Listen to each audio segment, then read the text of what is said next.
This is Deborah Jane.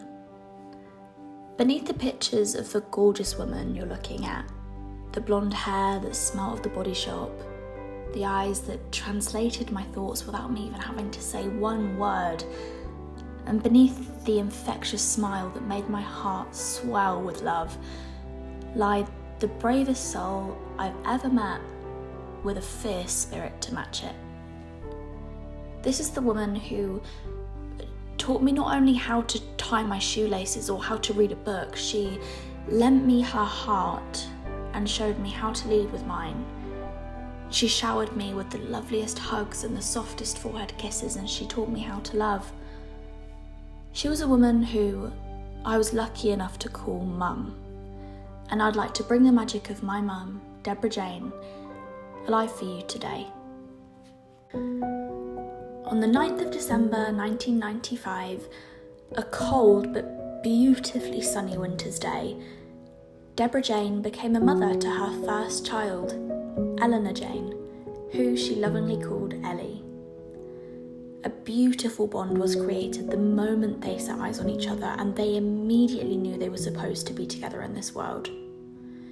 They became partners in crime, and their relationship evolved from not only mother and daughter, but to also inseparable best friends. They were two peas in a pod, where one was yin, the other was yang, one was left, one was right. They were opposites, but they were joined at the hip, and their bond was unmatched by anyone else, no matter who entered their lives.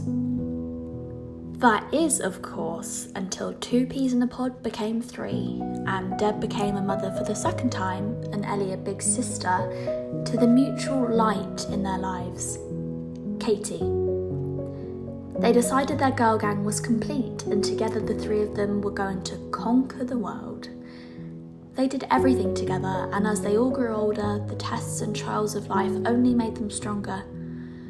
Us three is what they always called themselves, and no matter what happened in life, us three always kept each other afloat, mending each other's broken hearts, filling each other's souls with love, laughter and magic, and holding each other's hands down the path they all walked together. That is until one day when us three discovered their days together were limited, and that the two girls were to quickly become women, as Deb's path took her somewhere the girls weren't quite ready for yet.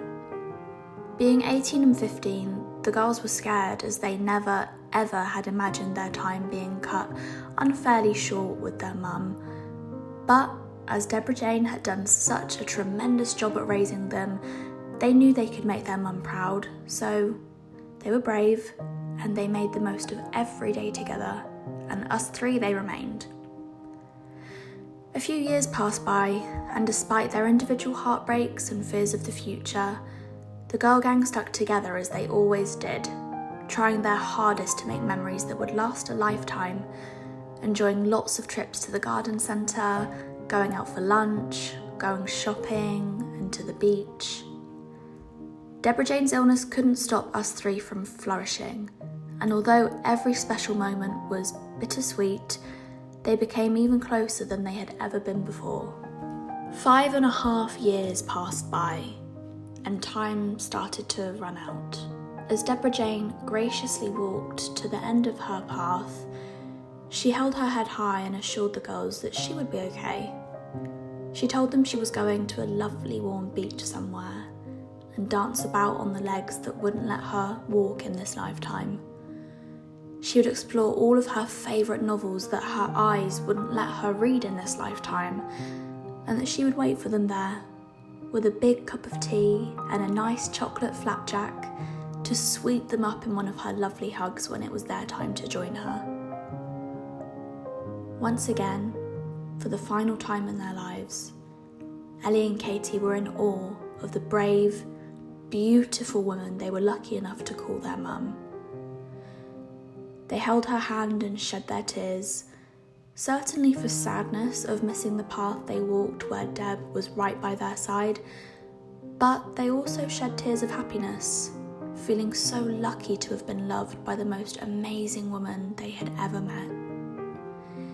They all held hands for the final time, and just like that, Us three became us two, and the stars twinkled a little bit brighter that night as Deborah Jane had finally found peace on her beloved beach.